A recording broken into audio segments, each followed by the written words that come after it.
Hey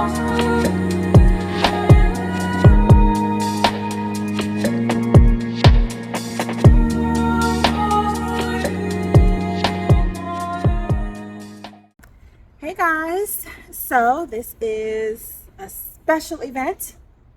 So we are here together. This is the Bloom Circle, Women of Mystical Bloom, and we are here in Charlotte for our little retreat. So we wanted to give you guys a gift of seeing us all together in person. So if you do not know, I'm Akasha, of course. I'm Callie. I'm Angel. Yes, so you know us. So we're talking about love today and how it pertains to our path on enlightenment, what we're used to, what we have normalized in a Black community, what's healthy, what's toxic, all of that. So who wants to start? Well, through my journey, I've come to understand for myself that love is any and everything that makes me love me more. You know, makes me really love myself more. You know, I feel like that's the purest form of love. Yeah. I feel like that's something I had to learn, like over experiences, because in general, back in the day, I thought love was more like how you loved the person. Like I didn't take myself into account, like when it came to those things. So I always was, a giver, trying to nurture and take care of anybody that was around, whether it's family, relationships, whatever. And I always poured, you know what I mean? Yeah. So in general, I was one of those people that gave too much and always put myself on the back burner. And so you learn that you end up becoming empty. Like, you know what I mean? And you can't give when you're empty.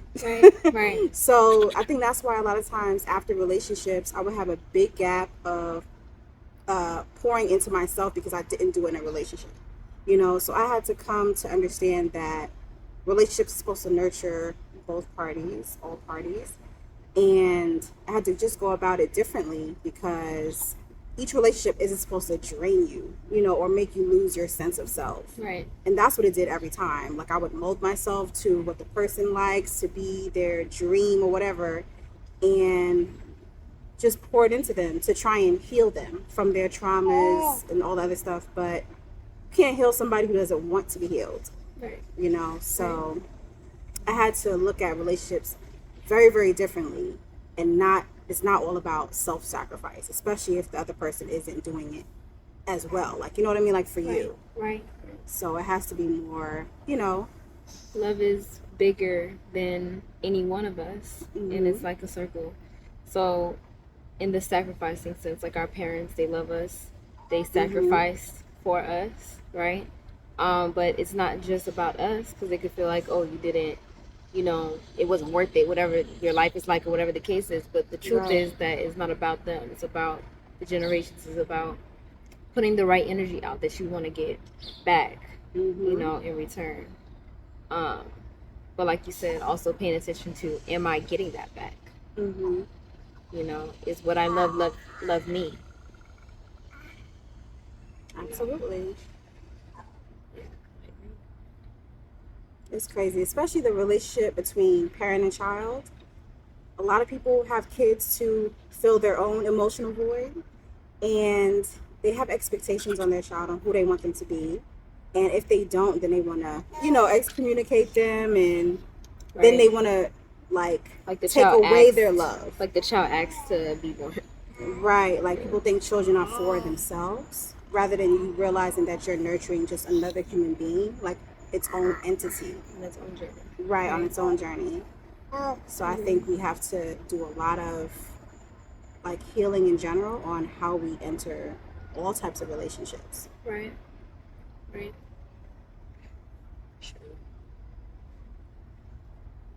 don't know though, because I feel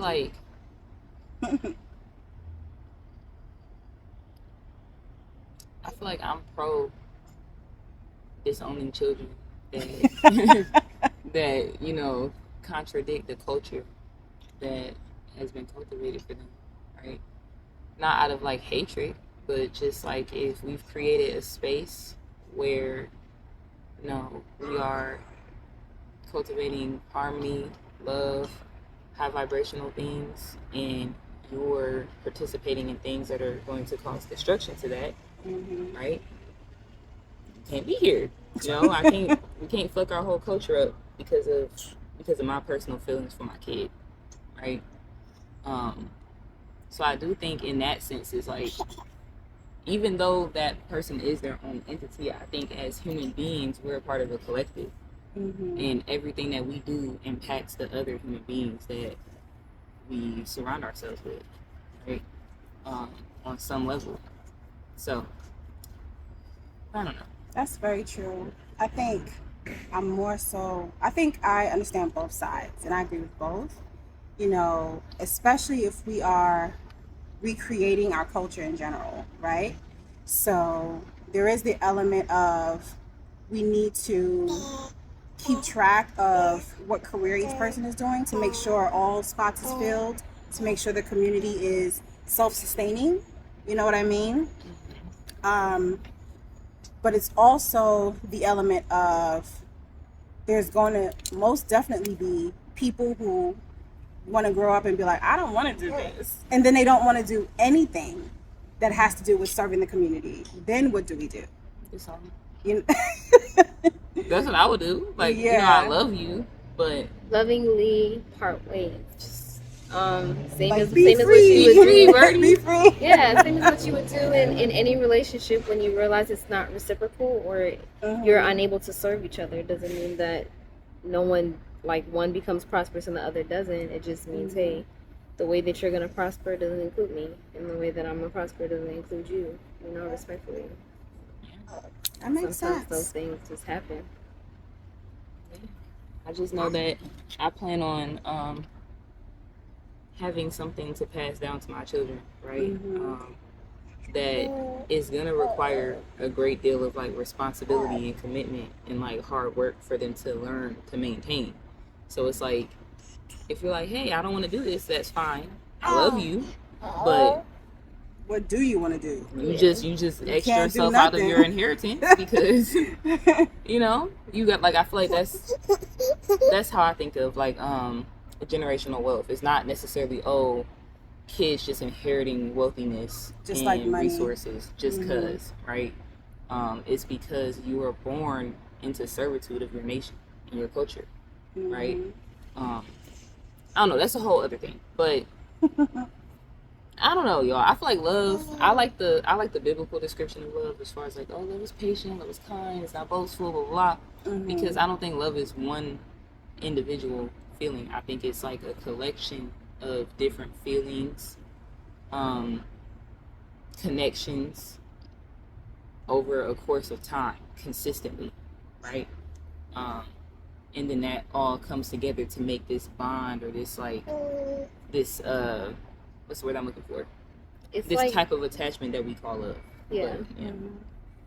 So I want to say, like, it's like flexibility, the ability to be flexible, to be, like I say, unconditional love, be able to accept things as they are and move forward with grace, But I feel like not any one person in a relationship should just be the one being flexible. Then that would mean that it's not reciprocal. Right. But mutual flexibility,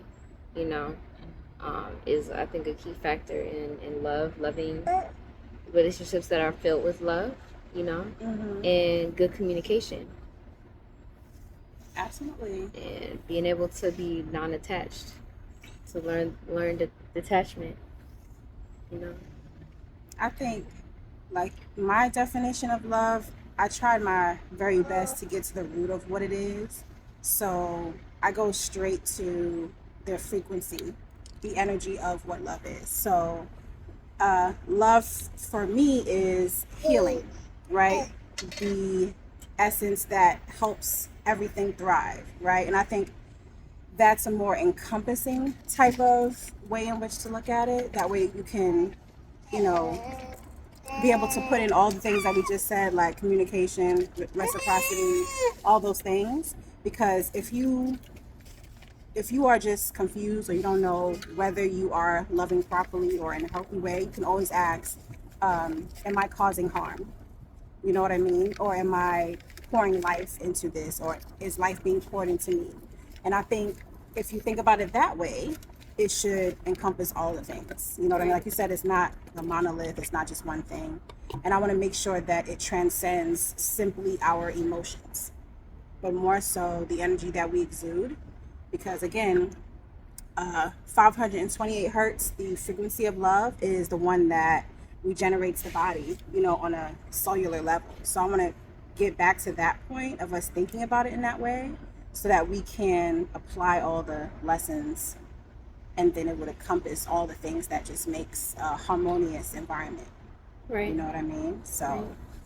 Like when you were just talking about that, I was thinking of, like, because you were saying it's not just about the emotional aspect of it. It's a mental decision in a way to be on that frequency. And I feel like that has a lot to, one, to create safety, because love creates safe space yeah, for things, where there could be discord or disharmony. Grace is found. Figure out how to have grace in the moment, how to have harmony, and it takes love. Flexible mind, flexible heart, absolutely. letting go of the ego and things of that nature. Yeah, and I think that transcends attachment and emotions. Because a lot of times we apply our ego to our love to people, and if our ego is hurt, then we don't want to love them no more. So I think if we go back to the energetic state of it, if we reside and resonate on the frequency of love, then we can not worry about all the other things. Right. So, you good?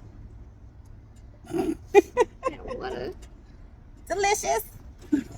Eating you. Yeah, man. So I was reading this book in which,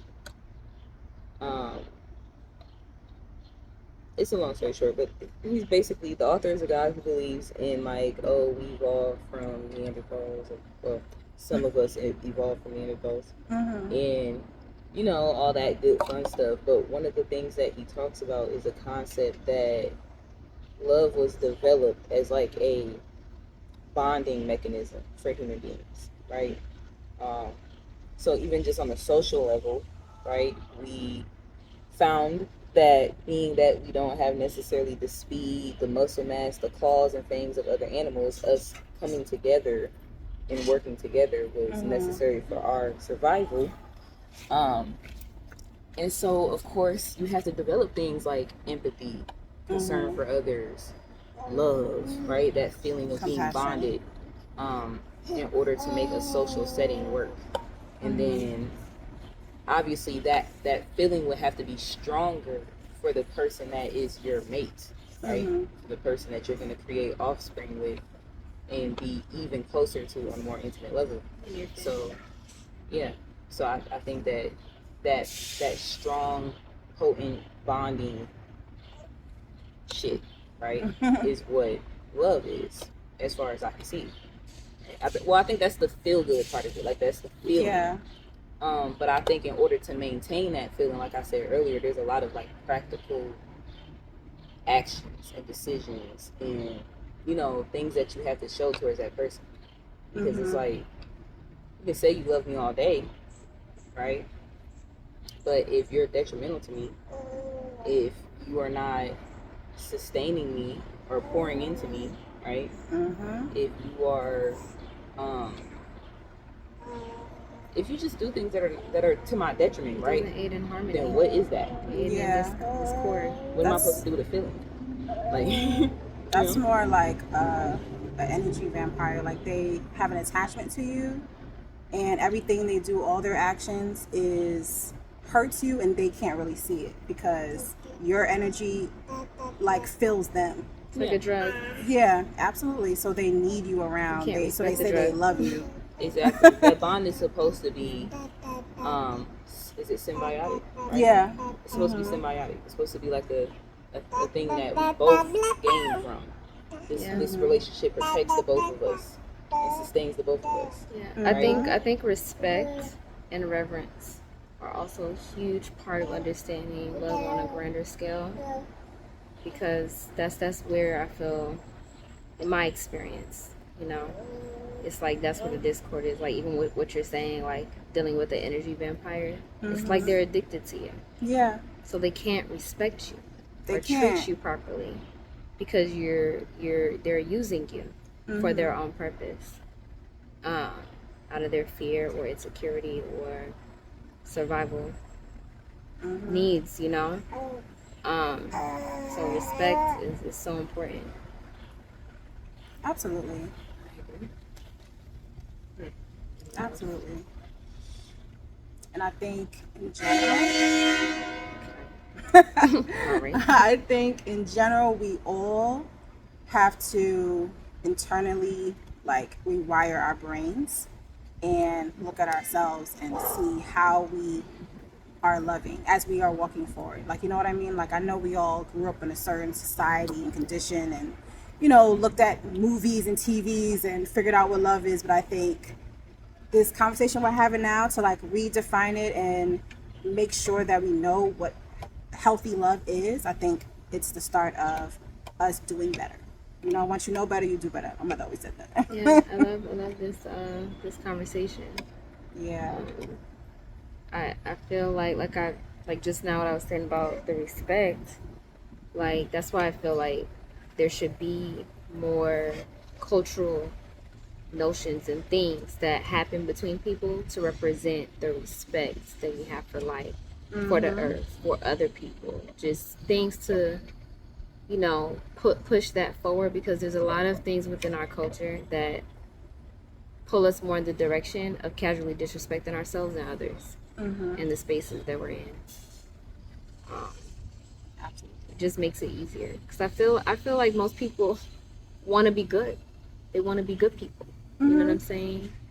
They want to be in that love frequency, you know. But if you don't know how you disrespect yourself, or you don't know what disrespect is to yourself, you don't know what disrespect is to spaces or others, you're not gonna know. Right. And if your norm is that it's just normal to you, Yeah. you know. So that's why we have to, you know, do these things to bring clarity and redefine certain things, because I think we're all used to just trial and error. Like, you know what I mean? Like just going through life and figuring out as we go along. And like, now's the time for us to sit back and reflect, y'all. There's a lot of information out here, a lot of experience out here, a lot of history already to look at and say, wow, damn, let's sit back and really analyze this and move in a different direction. Seriously. Absolutely. Should be a new manual for life. Because we just out here doing whatever and these not manuals caring. are old as hell and not working for this day and age. This day and age is beyond the current manual. So I think in general, when we think about loving, I think we can start with practice, right? Practice in every area, like starting with nature, like planting a seed rather than picking a flower, Exactly. or just taking a fruit, or being able to at least ask the tree before you take the fruit. Tree hugging. You know what I mean? Tree hugging, grounding, just showing reverence, like, you know what I mean? Just not going about life in a way in which whatever is best for me type situation, because we learn that from, you know, the patriarchy. Right. And that was going to be my next observation as well, is a lot of people are kind of skeptical about like tree hugging and being able to communicate with trees, which I understand, but I feel like regardless of what literal benefits it might have, right, I think the most important aspect is reminding oneself that you're not separate from shit, right? Exactly. Because I feel like as human beings, as human beings, we tend to like look at ourselves as like we're human beings and everything else is just here as a part of, you know, the backdrop of my life for our usage. Like, oh, a tree, cool.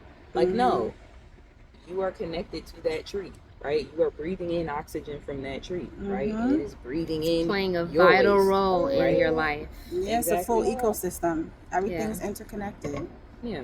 I think that started with the Bible for real. What? Trying to separate yourself from the shit.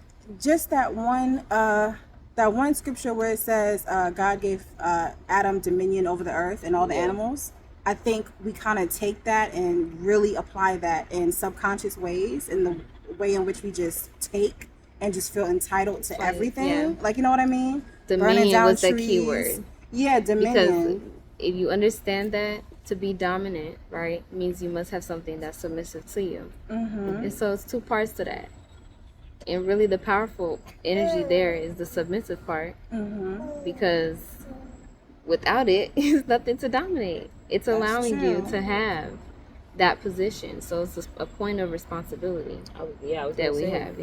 I think the problem is people forgot that dominion comes with responsibility, right? And I do feel like human beings we're responsible for a lot of the things. So much power. Because of our ability to choose differently for ourselves, right?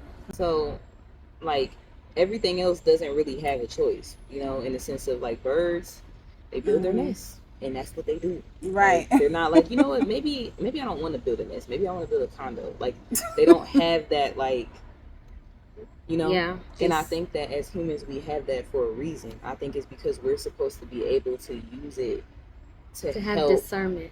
Yeah. Yeah. You know?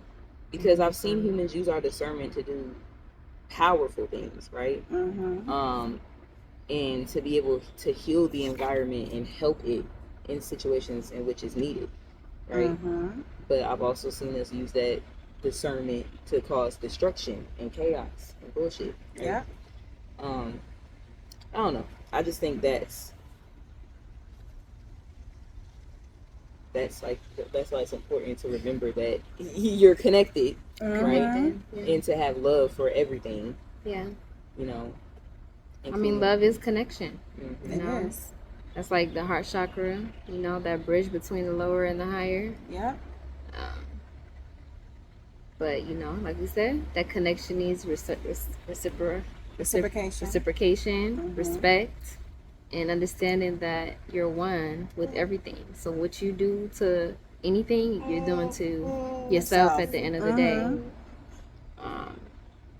So, yeah. That's why I think when they was like, you know, burning the Amazon, I'm like, that is the stupidest thing. And I was so mad because you're killing the lungs of the earth. Like, we're not going to have any oxygen soon. Then what? But y'all going to do bottled air and sell it to us? That's what they want to do. That's what they're going to do. Okay. I think that was on that movie, The Lorax. Yeah, that was they the whole bottled thing. air, cut people out from the wilderness, and sold air and put up like fake air balloon plants. Yeah. I'm like, we have to make sure that, I think in general, we have the responsibility, like you said, to make sure that we put things back in its rightful order, to where we're not stripping Earth of everything and killing ourselves in the process. Yeah. Like, you know what I mean? Because that's self-destruction. Like, we think we're the most conscious or intelligent beings on this planet, but we do the dumbest things. Like, every other species understands self-preservation but us. Right. Like, you know what I mean? I don't see no other species in, you know, destroying their own ecosystem.